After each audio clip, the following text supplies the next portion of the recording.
Coming up on the Suze Orman Show, the most dangerous word when it comes to your money.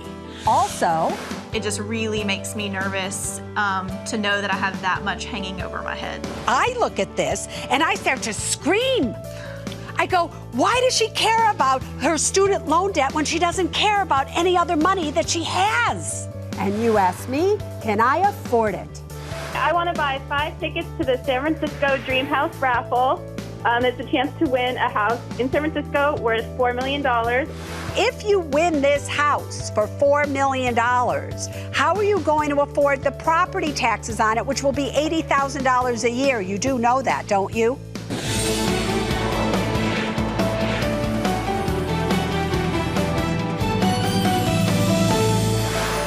Hi, everybody. I'm Suze Orman, and you are watching The Suze Orman Show tonight. I want to tell all of you what I personally think is the most dangerous word you can ever hear when it comes to personal finance. And it's this word known as free. Yeah, you heard that right, free. Now, the other night I was listening to the radio and I'm listening to this advertisement about how if you want to do something with your money, just send in for this free anything. So just imagine what it is, .com, and we'll send you what you need for free. And maybe you can see somebody for free. Or maybe you're looking on this site and it says, you can get this for free, and they're asking you to put in your credit card or debit card information. And somewhere there in small print, it says, if you don't cancel this in 30 days, we're going to charge you a certain amount of money every single month. But you didn't read that because it was so small, or you forgot to do it. Or you actually call in and cancel, and they don't cancel you. Happens all the time. Or here you are, and you're getting this invitation for this free luncheon. Come to this free luncheon and hear this person talk about finances to you. It's not free. You're going there. Why? You're going there in the hopes that this person can convince you to do this investment with them. And I know you're thinking, but it's not costing me anything. It always costs you something. There is no such thing as somebody giving you free advice. How are they going to make their living? So it's either wrapped into what they're selling you and you're paying for it, whether you know it or not, or they're tricking you into giving them information so eventually they start to charge you. So when you see something that says free anything.com or free lunch or dinner or free reports, advice, whatever it may be, can you just understand that you could very well fall prey to somebody who wants to make money off of you? But I just want you to stay away from it and make your life easy. Got it? Let's go to Jenny in California. Ask me your question. Hi, Susie. Thanks for taking my question. My fiance just got transferred to Las Vegas for work, so we're looking at moving there. And right now we're debating between renting and buying a home. We'd really like to purchase a home, and we have saved up enough money to pay for it in cash, but the Las Vegas market scares us right now, and we aren't really certain how long we'll be there. So, you know, Jenny, you never want to buy something unless you know that you're going to stay there for a long time. Now, every time somebody uses the word I'm scared in their question to me, that needs to be a sign to all of you. So when you're thinking about something, if you're thinking, I'm afraid, I'm scared, that is your warning sign that says you shouldn't do it. You can always buy a home.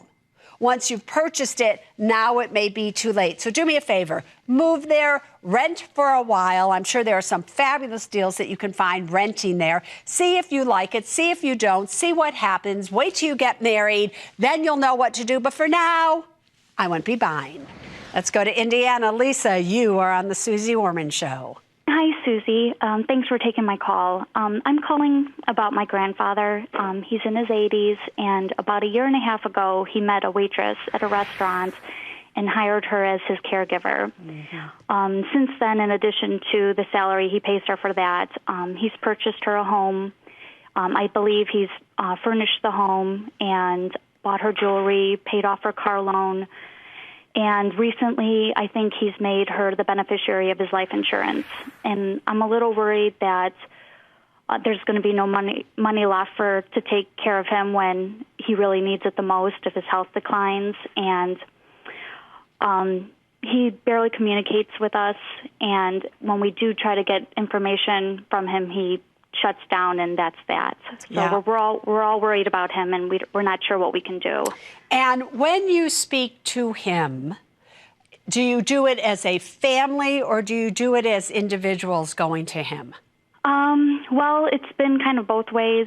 Mostly it's individually because the family's kind of spread out and not everybody gets to see him at the same time. Mm-hmm. And were you close to him prior to this? He's always been kind of, away from where he's not extremely close, emotionally, but we saw him all the time, and that's been, All right, because here's what you need to listen to.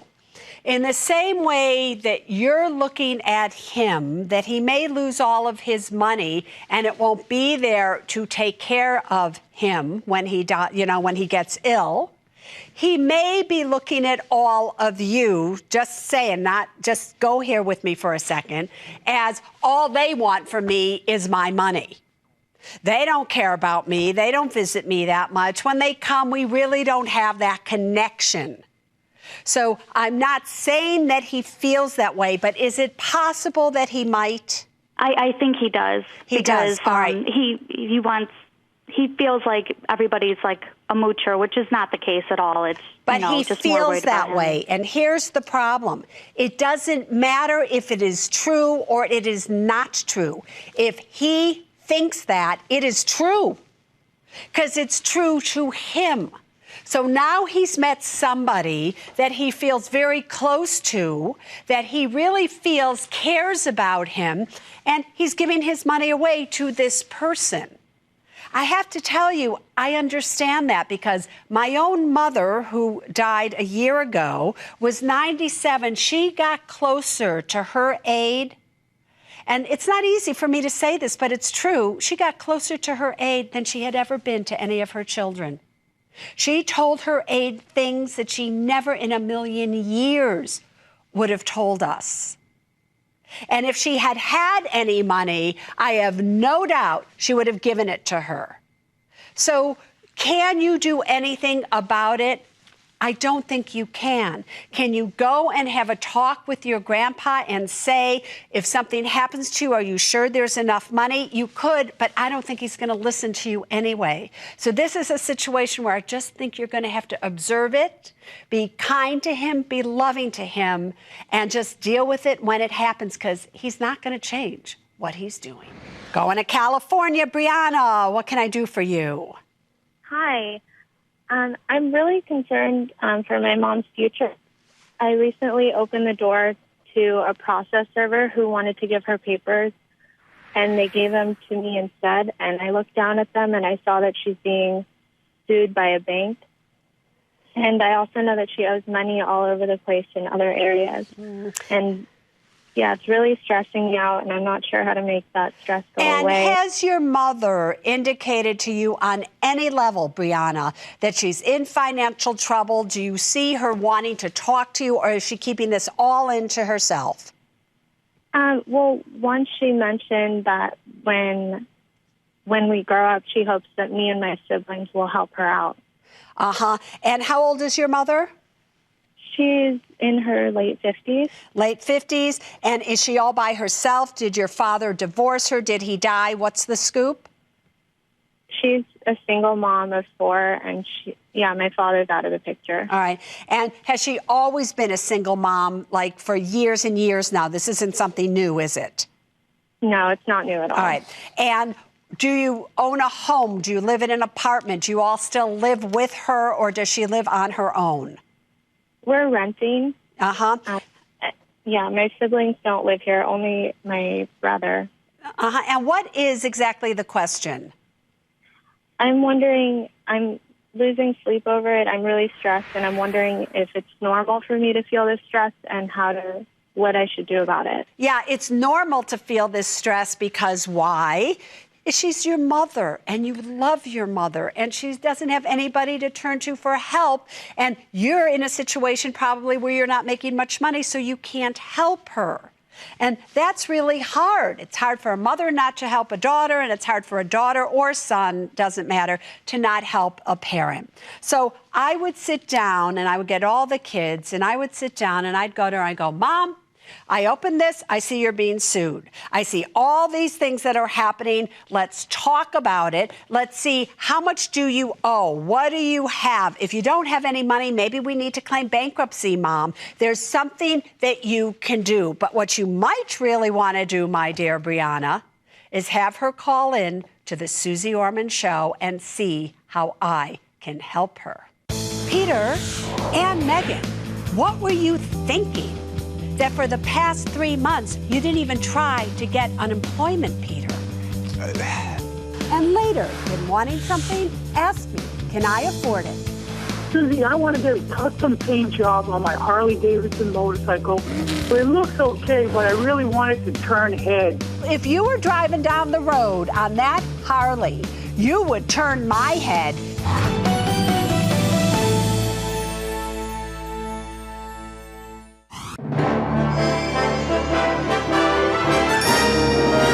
Congratulations, Susie, on winning your 8th Gracie Award. It's a record. 8 of these little puppies, can you believe it? Come on, girlfriend, let's go home together. Watch the award-winning Suze Orman Show every Saturday night on CNBC.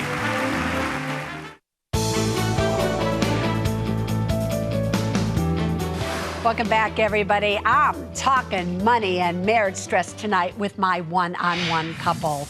Megan and Peter are here from Atlanta. Megan is 29 and Peter is 28 and cute, by the way. Anyway, Megan is a critical care physician's assistant. Peter is an arborist and has been out of work for 3 months. The two of them are newlyweds, but Megan is obsessed over paying down her $58,000 of student loans, so much so that she's working extra shifts whenever she can to the detriment of her marriage. And Peter, you want to spend some time with your wife that you love so much. So that is the reason that you wrote into the Suze Orman Show. Is that true, both of you? Mm-hmm. Yes, ma'am. Yes. All right, so who wants to start? Peter, tell me what you find so upsetting that your wife is doing everything she can to make as much money as she can. Well, when you put it that way, it doesn't sound that bad, does it? Yeah, no, it doesn't, does it? No, I just think, here we are. We just got married in October, and these are some of the more formative years, I think, of our marriage. These early years, they mean a lot. And we'd just like to spend a little bit more time. I'm out of work right now, looking for opportunities, and those are coming. So it's a tough situation to be in right now, but just looking to spend a little bit more time and maybe come back down a little bit on some of the extra shifts, things like that. But just to make everybody aware who's watching this, even though you recently got married, it's not like you recently met. No. You've known each other for 3 years. You've been in this love phase for 3 years. So even though this is a brand new situation where you're legally married, the truth is you've been with each other for a while now, right? Right. Right. Megan, why are you so obsessed about your student loan? I don't know. I've always been freakish about having any kind of debt. My parents taught us, that having any kind of credit card debt is a sin. You just don't, it's just bad. You don't do that. And so, graduating, even though it's quote unquote good debt, it just really makes me nervous to know that I have that much hanging over my head. So you take 100% of your energy and you have blinders on, so to speak, and you are looking only at your student loan debt as the one thing that if you can get rid of, because you literally have brought it down from how high was it at one point? I started with $110,000. All right, and it's now at $58,000, but you want this loan done within the next 4 years, correct? Yes, ma'am. And if you could do that, how happy would you be? I feel like I would be very happy. Right? And Peter, your wife is saying to you, she likes to work. She wants to work. She wants to get rid of this debt. And again, you rather her stop doing that so you could spend more time with her, correct? Correct, yeah. So let's bring everybody up to date. Even though I know in my introduction to you, you've been out of work for 3 months, you did just recently get a job offer, correct? Yes, that's correct. So correct. we'll see if you really get the job or not, but that's a big change in your situation. Absolutely. Because here's what I see when I look at your financial situation. I see two people who aren't paying attention to the entire financial picture. They're only looking at, Peter, you're looking at just spending more time with your wife. You're not really looking at how much do you have coming in, what do you have going out, what needs to get done. On the other hand, Megan, you're only looking at your student loan. You're not looking at all the other things that you could be doing with the money that you have, the mortgages that you have, whatever it may be, so that you can make more money out of less. So I look at this and I start to scream. I go, why does she care about her student loan debt when she doesn't care about any other money that she has?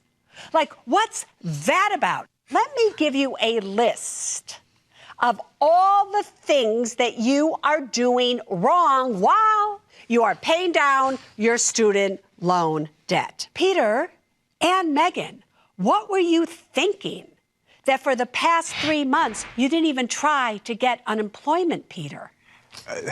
You know, that was something that was just recently really brought to my attention.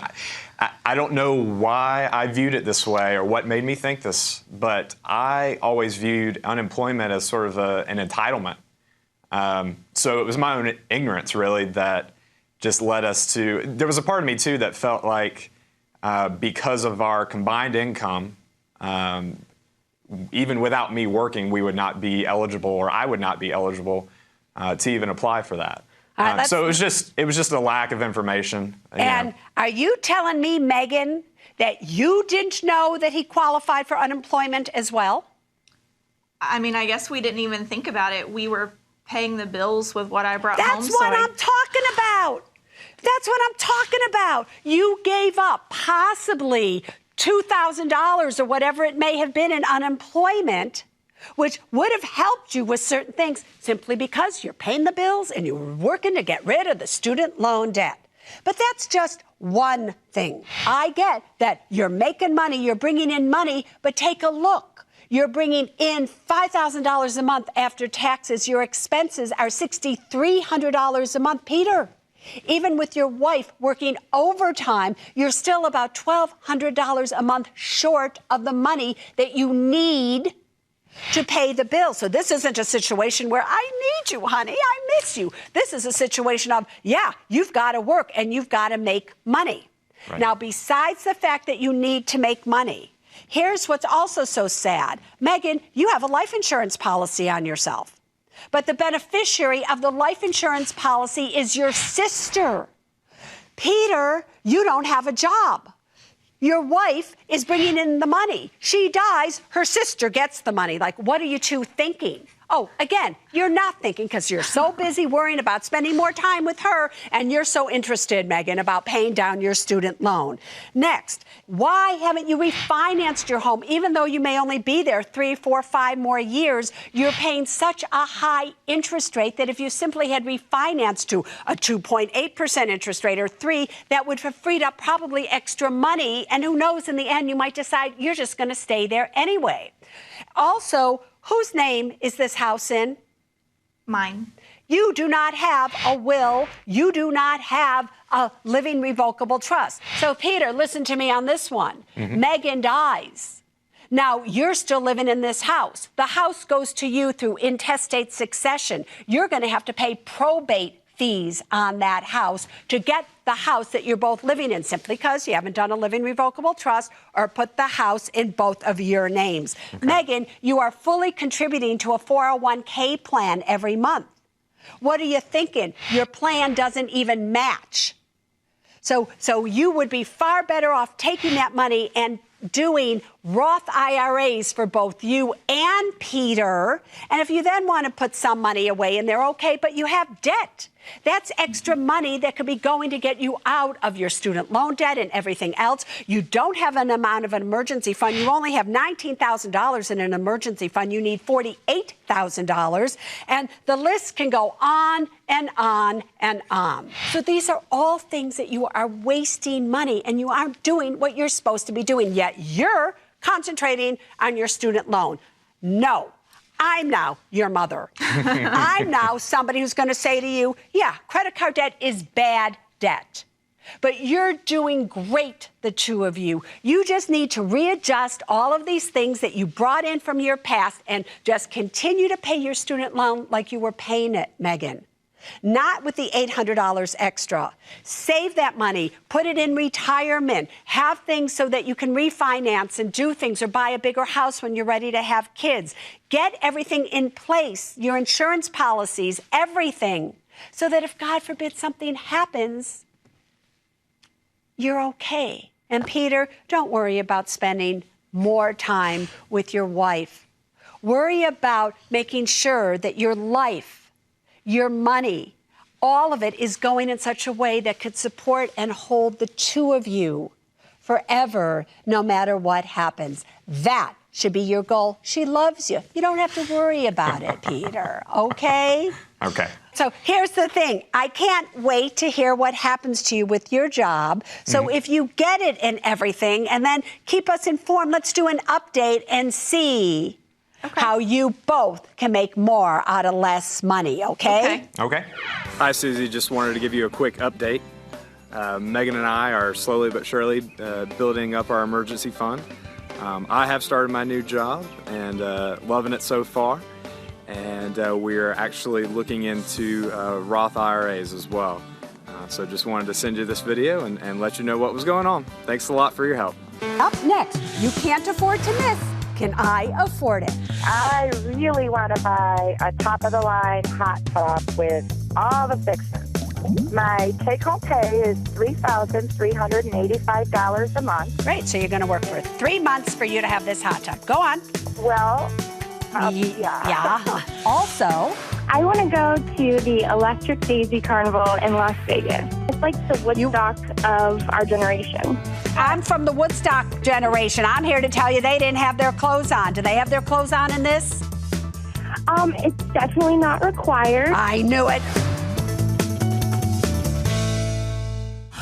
Before you buy it, first ask Susie, can I afford it? Approved. Denied. The Suze Orman Show, Saturday at 9 Eastern on CNBC Prime. What do you want to buy? Electric Daisy Carnival, top-of-the-line hot tub. Custom paint job on my Harley Davidson motorcycle. Is money just burning a hole in your pocket? Do you just need to go out there and buy something, but you're not exactly sure if you can afford it or not? Well, this is the place to come. This is the Can I Afford It segment. This is where you call in. You do tell me what it is that you want to buy, and I tell you if you can afford it or not. Lindsay, what do you want to buy? Hi, Susie. I want to go to the Electric Daisy Carnival in Las Vegas. I think it'll cost about $1,400 total. The Electric Daisy Carnival. Now, I've been to Las Vegas many, many times to speak, right? Because that's where a lot of conventions are. And the entire time I've been there, I have never seen this Electric Daisy Carnival. What does this thing look like? Do we have any video footage of it? Oh, I'm seeing it right now. What is this that I am looking at? Like, what do you do with it?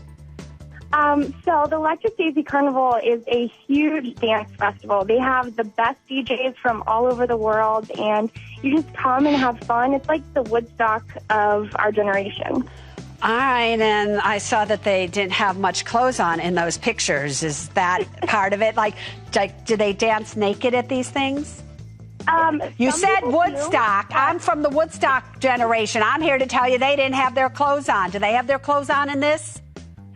It's definitely not required. I knew it. All right, Lindsay, girlfriend, you show me the money. Electrify me here. Just electrify me here with your clothes on. Go on. Okay, so I take home about $41.21 a month. Yep. My expenses are $3,032 a month. That includes my rent at $1,125. Yeah. My debt, I have $1,200 from dental work on a credit card, and that's at 0%. And I have about $615 in medical debt left from a hospital trip.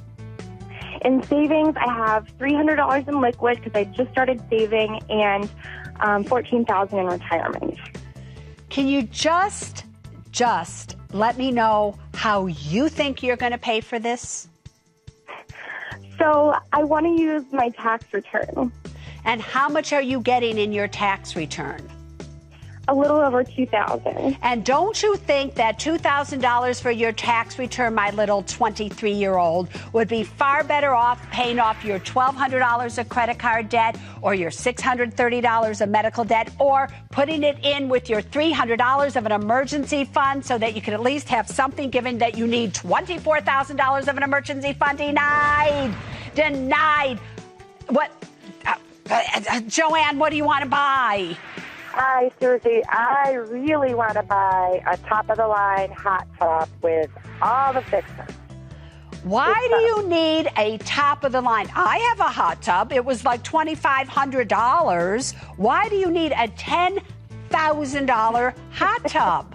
Well, the actual hot tub will not cost $10,000, but you see my beautiful, beautiful backyard. Let me take a picture of it. Put it up there for...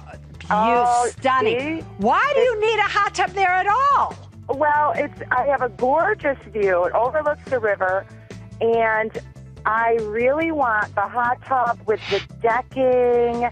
So that's where some of my money is going to come in. I got it. All right, here's the thing. Yeah. I see this view. I know that you want to be in a hot tub there, but I don't want you to be in financial hot water, so show me the money. Okay. My take-home pay is $3,385 a month. Great. So you're going to work for 3 months for you to have this hot tub. Go on. Well, yeah. So my expenses are $2,076 a month. Mm-hmm. I have absolutely no debt whatsoever. That's good. I own my home outright. That's great. I have $64,000 in liquid savings. Yep. I have $154,000 in retirement savings.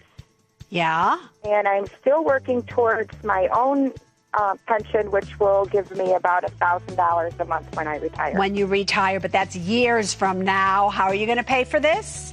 I would like to take cash from my savings. You would? All right, so denied. Joanne, listen to me. You are 52 years of age. Before you know it, you're going to be, like me, 62 years of age. Anything can happen between now and then.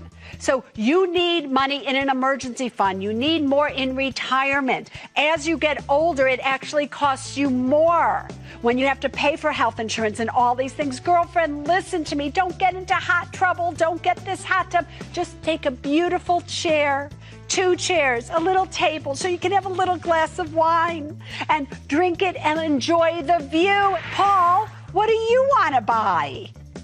Hey, Susie, thanks for taking my call. All right. Susie, I want to get a custom paint job on my Harley-Davidson motorcycle for $1,750. All right, so far I've had a Carnival. So far I've had a $10,000 hot tub. And now what do I have? I have $1,750 to simply paint. To paint your Harley. What does it look like unpainted? Well, it looks okay, but I really want it to turn head. So I think if you were driving down the road on that Harley, you would turn my head. The Harley that I'm looking at in my picture right now is sexy, sexy, sexy.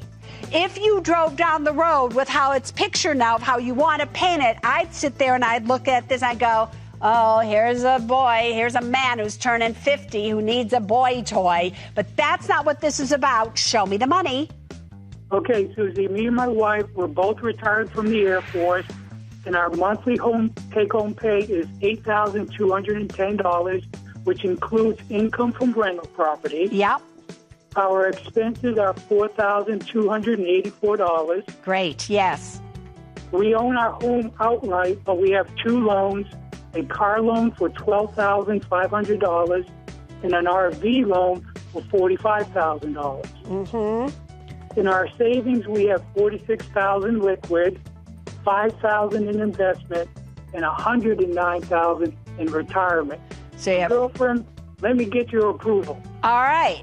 Do you really think I'm going to approve you when all you have is $46,000 liquid? You have $100,000 in retirement at the age of almost 50. I know you're going to take that money from your emergency fund that doesn't quite give you what you need. Do you really think I'm going to approve you for this? Well, I am. You have been approved. You have pensions that cover all of your expenses. You're doing great. I personally think you should leave your bike as sexy as it is and not waste the money, but you can do it, boyfriend. Laurel, what do you want to buy? Hi, Susie. I want to buy 5 tickets to the San Francisco Dream House raffle. It's a chance to win a house in San Francisco worth $4 million or lots of other prizes. And it supports a really good cause, the Yerba Buena Center for the Arts. Yeah, but I just have to ask you, if you win this house for $4 million, how are you going to afford the property taxes on it, which will be $80,000 a year? You do know that, don't you? I do know that. Unfortunately, they give you a cash alternative option if you want to just take the $4 million. So you're going to just take the $4 million rather than the house, and you want to spend $550 in the hopes that you can win $4 million. You must. I just have to ask this question. When the lottery is like $100 billion or whatever those lotteries go for, you must buy a whole lot of tickets in the hopes that you win, correct? No, because the chances in the Dream House raffle are much better of winning than the chances. All right, sweetheart, show me the money. Okay, Susie, my take home is $9,049 a month. All right, good. My expenses are $4,366 a month. Love that. And yeah. That includes $1,873 in rent. Yeah. My only debt is $6,000 on a student loan that's at 2.63%. And in savings, I have $90,000 liquid, $11,000 in investments, and $51,000 in retirement. Approved. You absolutely have more than enough money to do so. Just do me a favor. Check the details a little bit to make sure that it's a $4 million home or $4 million in cash. Why do I think it's going to be a whole lot less in cash? But that's besides the point. Want to be part of the Can I Afford It segment? All you have to do is go to my website, SuzeOrman.com, and you will find the information that you need to know there to come and play with me right here. And this is where we say, hit it, Robo. So Robo Man just threw in a T-shirt because if we choose you to be on the Suze Orman Can I Afford It segment, you're going to get a T-shirt. You'll get an approved if I approve you or a denied if I deny you. But either way, you can't buy these. The only way you can get them is to play with me here. Next, I tackle trending topics in Ask Susie. If you buy something at a bank, like an investment, you open up your Roth IRA there, what are they going to sell you?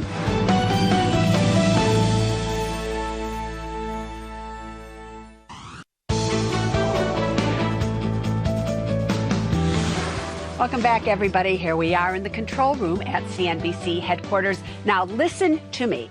So many of you need to know the correct answers to the questions that you have about money. And if you ask me, which you should be doing, this is the place that you should come to get those answers. So take a look at your screen, everybody, because this is how you get in touch with us. You can send us in an email.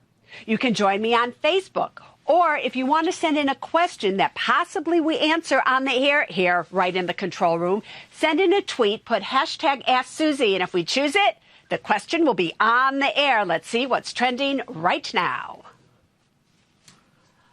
From I am S.T. Benson. Will my credit score go down if I pay off my auto loan? My only revolving account. I have credit cards in good standing. Listen to me, I am S.T. Benson. Stop worrying so much about your credit scores, really known as your FICO credit scores. If you pay off loans, it doesn't hurt your score. It helps your score because you're no longer owing that money. Do you understand? So in this particular case, no, it's not going to hurt your score whatsoever. In fact, it will probably help it. Let's see what else is trending. at the Thomas Rose. Should I open my Roth IRA with my bank that has my savings and checking account? If not, where? No, you should not do so, sir. Why is that? Listen, banks should be banks, in my opinion. If you buy something at a bank, like an investment, you open up your Roth IRA there, what are they going to sell you? Did you hear what I said? Sell you. Loaded mutual funds, which are ones that you have to pay commissions on, annuities, all these things. No. Open up your account, your Roth IRA, at a discount brokerage firm such as Charles Schwab, TD Ameritrade, E-Trade, Fidelity, any of those fabulous places, so that you have a variety of things that you can purchase within your Roth IRA. Many things that don't have any commissions on it whatsoever. Stay away from Roth IRAs at banks. Do you hear me? All right, everybody, let's go back to the studio, and here's what's coming up next. Gerald wants to know, Susie, how are we doing? Here we are at the ages of 42 and 41 with a net worth of about $207,000. Wow. What did you think your net worth would be? Closer to maybe about $500,000. I had a feeling you thought that.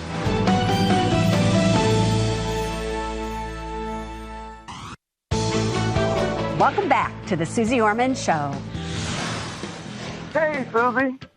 I'm 42. My wife's 41. We're worried we're not getting anywhere with our savings and won't have enough to retire. We started late, and we just want to feel financially secure. Our goal is to retire at 62 and enjoy a nice, easy, low-key lifestyle. Susie, how are we doing?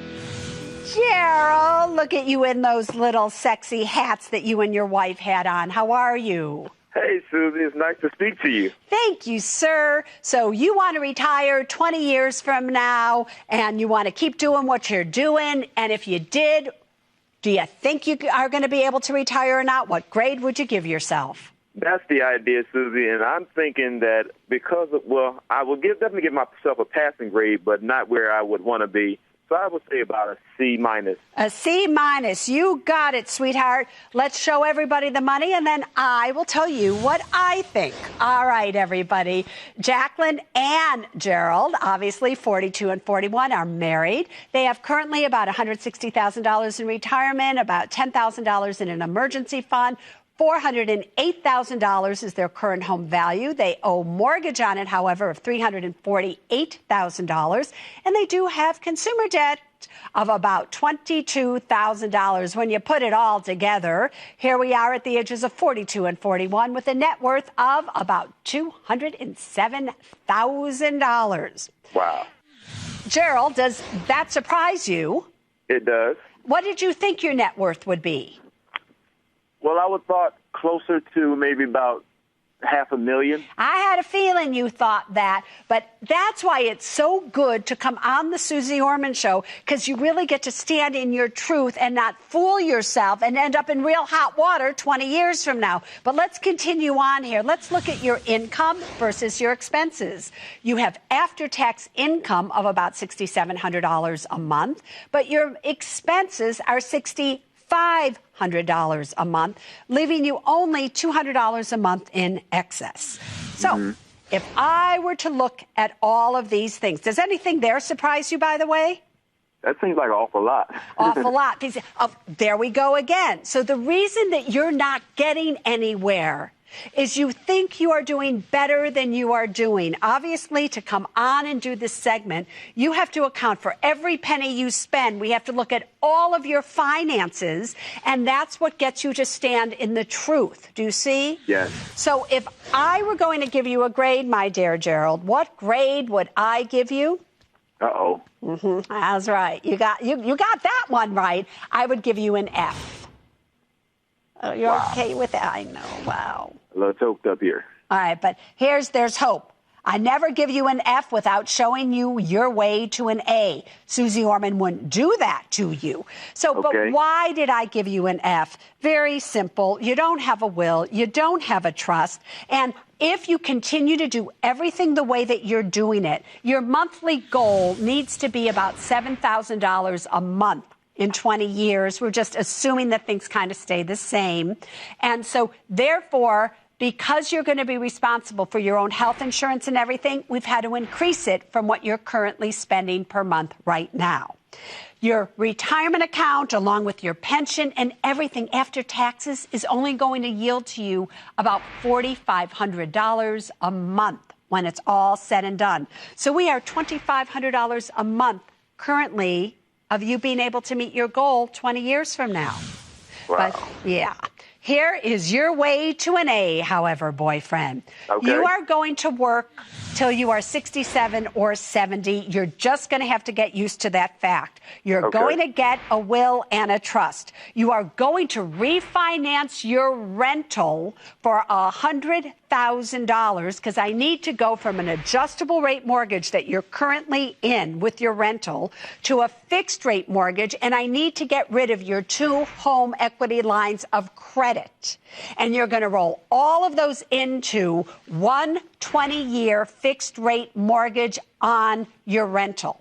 Okay. Then what's going to happen if you do that for 20 years, you're going to literally do what? Shorten the amount of time that you owe on this house, and you're also going to save about $200 per month over what you're paying right now. And that you will put towards your debt. You're also going to start to build an emergency fund with this extra $200 of money that you have extra every month because you need to do that. You need to increase your term life insurance to $1 million on you, $500,000 on Jacqueline. If you do all of that, you'll be pretty good at 67. Coming up next, one more thing I want you to know. There's always hope. There's always something that you can do so that you can live the best life that you deserve, no matter what's happened to you with your money in the past.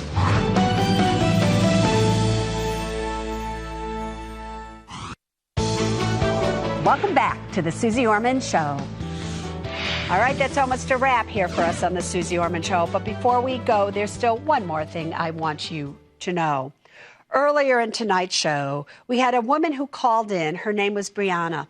And she was telling us about how she was so worried about her mother because she opened the door and there was a process server about this bank that's suing her mom, and her mom doesn't have any money, and her mom's a single mother of 4 kids in her 50s, and she didn't know what to do about it.